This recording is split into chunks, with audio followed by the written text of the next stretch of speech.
Merci beaucoup. Nous également, on a cherché vraiment à donner de l'épaisseur à ce débat, mais par d'autres moyens que le moyen d'un sondage, en l'occurrence par un débat public auprès de lycéens et de jeunes étudiants qu'on a réunis durant 4 après-midi pour réfléchir à ces enjeux de la fin de vie. Et on a abouti à une cartographie qu'on va vous présenter. Elle est complexe, mais vous verrez que dans la publication qu'on va sortir, elle sera beaucoup plus digeste, c'est son rôle. Mais ici, c'est vrai qu'elle est un petit peu éloignée. Alors, cette cartographie, comment on a abouti à cette cartographie pour donner de l'épaisseur au débat?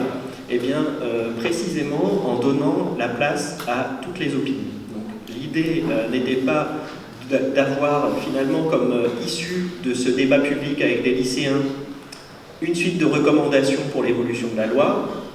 D'après nous, ça n'aurait pas beaucoup de sens, en 4 après-midi avec des lycéens, d'aboutir à des recommandations qui soient précises, justifiées et qui soient légitimes. Et donc, ce qui nous a semblé intéressant, c'est davantage de nourrir le débat public en nous posant la question: quels sont les enjeux qui sont pointés aujourd'hui sur cette question de la fin de vie par des lycéens? Quels sont les enjeux qui sont pointés de manière plus globale dans la population française sur cette question de la fin de vie? Ou autrement dit, comment se pose ce débat de la fin de vie aujourd'hui? Comme le disait M. Delfrécy tout à l'heure, on peut faire un débat sur la fin de vie tous les 10 ans ou tous les 5 ans. La question ne sera pas nécessairement posée de la même façon, parce qu'il y a des évolutions sociales, il y a des évolutions législatives, il y a des évolutions techniques, il y a des évolutions médicales, et cette question, elle mérite d'être posée et d'être reposée de manière adaptée à la société française en 2023. C'est la démarche qu'on a décidé de mener avec ces lycéens. Donc la manière dont on a procédé, c'est bien sûr en partant de l'information des lycéens.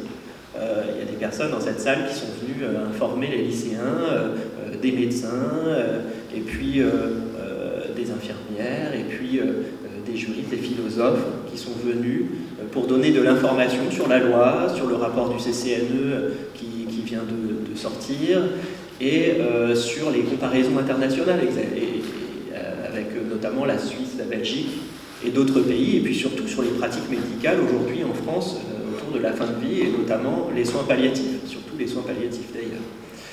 Donc on est parti de cette information, et puis ensuite on a travaillé en petits groupes ou en plénière pour déterminer quelles sont les grandes thématiques qui ont intéressé les lycéens.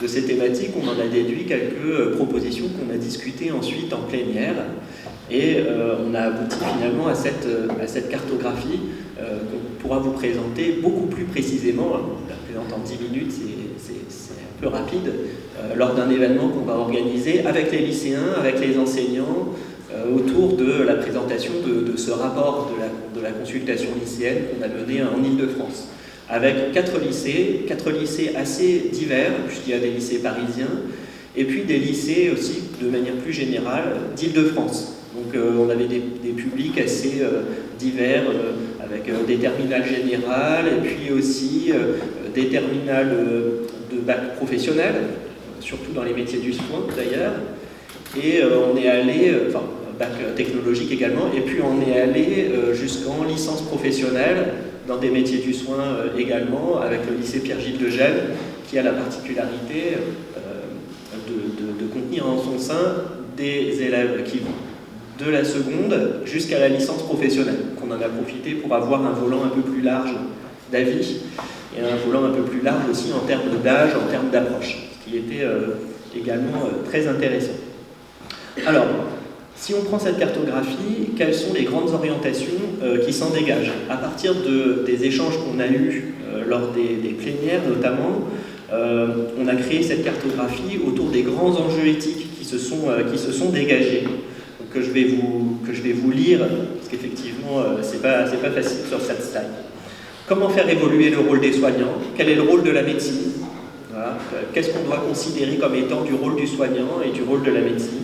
Qui devrait pratiquer l'aide active à mourir? Alors voilà, il faut savoir d'ailleurs, là je fais une petite parenthèse, que les lycéens et les étudiants se sont placés beaucoup dans cette hypothèse de l'aide active à mourir. Ça les a énormément intéressés, ça a éveillé énormément leur attention, et ils se sont un peu moins concentrés sur l'existant finalement que sur une projection. Donc d'où ces questions. Comment garantir une égalité d'accès à l'aide à mourir? Comment garantir l'autonomie des personnes en fin de vie? Comment s'assurer du consentement du patient? Quelles devraient être les conditions d'accès à l'aide active à mourir? Comment accompagner le patient, quel que soit son choix? Quelle application des directives anticipées? Quelles sont les souffrances concernées par l'aide active à mourir?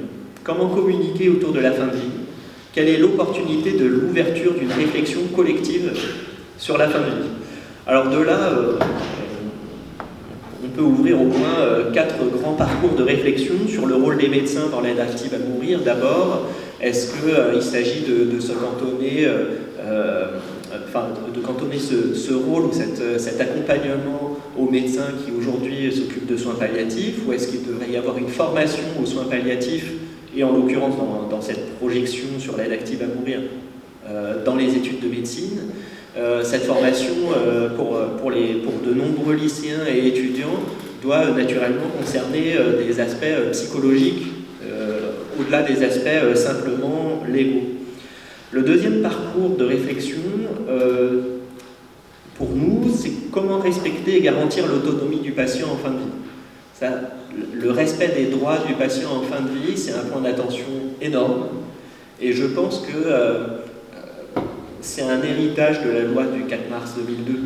Très clairement, il y a un point d'attention considérable sur l'autonomie, sur le consentement, sur les droits, et sur cette question du paternalisme médical finalement. Et c'est vraiment un point d'attention très fort, même chez des jeunes et chez des lycéens. Donc ça, il y a vraiment, à mon avis, une imprégnation très forte de cette loi aujourd'hui dans l'ensemble de la population et dans l'ensemble des choix. Et alors, qui juge qu'une demande est légitime? Comment on s'assure qu'une personne qui fait cette demande est en état de consentir? Notamment, la question des mineurs a été soulevée, la question des souffrances psychiques également. Donc on voit que les lycéens sont allés assez loin dans la réflexion, ont décidé vraiment de mettre cette idée de l'aide active à mourir à l'épreuve de leur réflexion. Et c'est une démarche qui a été intéressante. Ils ont poussé le curseur assez loin pour voir où est-ce que ça nous emmène, quelles sont les conditions, comment ça pourrait se mettre en place. Le troisième parcours de réflexion serait quels seraient les critères d'accès de l'aide active à mourir. Et ce qui nous a beaucoup marqué dans cette réflexion, c'est que la réflexion des lycéens était énormément orientée autour des souffrances. Le soulagement des souffrances, la manière dont on peut considérer qu'une souffrance est réfractaire ou qu'elle ne l'est pas, la manière dont on peut considérer la souffrance dans ses différentes dimensions, qu'elles soient physiques, existentielles, psychologiques. Voilà, les différentes dimensions de la souffrance ont été à de nombreuses reprises évoquées. Et l'accompagnement familial a été aussi évoqué comme apportant du réconfort aux personnes en fin de vie, naturellement, mais d'autres solutions aussi ont été évoquées pour soulager cette souffrance. Et enfin, un point d'attention très fort également, c'est sur l'égalité d'accès aux soins en fin de vie. Donc, que ce soit l'égalité d'accès aux soins palliatifs, même s'ils se sont moins concentrés sur l'existant, mais surtout l'égalité d'accès à l'aide active à mourir et surtout les conditions. Et là, on voit un attachement au système français de remboursement par la sécurité sociale, par la prise en charge dans l'hôpital public. On voit qu'il y a un attachement très fort des Français à leur système de soins. En tout cas, on l'a vraiment noté de manière très appuyée. Alors, pour conclure, peut-être quelques points communs et quelques différences avec ce qu'on a pu voir dans votre sondage en octobre 2022, dans le comité citoyen des États généraux de la bioéthique en 2018, et puis avec d'autres réflexions qui se mènent dans les tribunes, dans les journaux, etc. Ce qu'on voit, c'est que les lycéens partent du principe, ils nous le disent, qu'il y a très peu d'informations sur le sujet, en tout cas pas assez d'informations sur le sujet. Ils demandent des informations, ils se sentent peu informés. Dans les résultats de notre enquête suite à la concertation, ce qui ressort, c'est qu'on est tellement heureux d'avoir pu discuter avec des médecins, d'avoir eu de l'information. Maintenant, on a l'impression de maîtriser davantage ce sujet. Donc ça, c'est un premier point. Et ça, c'est un point commun avec une bonne partie de la population française. L'autre point commun, c'est le point d'attention sur l'autonomie et le consentement. Voilà. Je veux que mes vœux en fin de vie soient respectés. Ça, c'est un point d'attention très important. Le troisième point commun qu'on a identifié, c'est ce focus vraiment sur la souffrance. C'est-à-dire, il y a un point d'attention, c'est comment on soulage les souffrances, comment on vient soulager ces souffrances, comment on considère que ces souffrances sont réfractaires ou pas, qu'est-ce qui est prévu dans le système de soins aujourd'hui. Une des différences importantes, c'est que la plupart des consultations, des sondages, des comités citoyens viennent renforcer cette idée des soins palliatifs comme devant être disponibles sur l'ensemble du territoire dans une égalité de traitement, quel que soit l'endroit où on vit. Nous, les lycéens, se sont moins concentrés sur l'existant, sur l'amélioration de l'existant, ils se sont plutôt projetés vraiment sur l'aide active à mourir. Tiens, et si on faisait ça, qu'est-ce que ça donnerait? Quelles seraient les conditions? Donc ça, c'est une différence qui est assez importante et qu'on a noté de manière assez forte dans notre consultation. Merci beaucoup.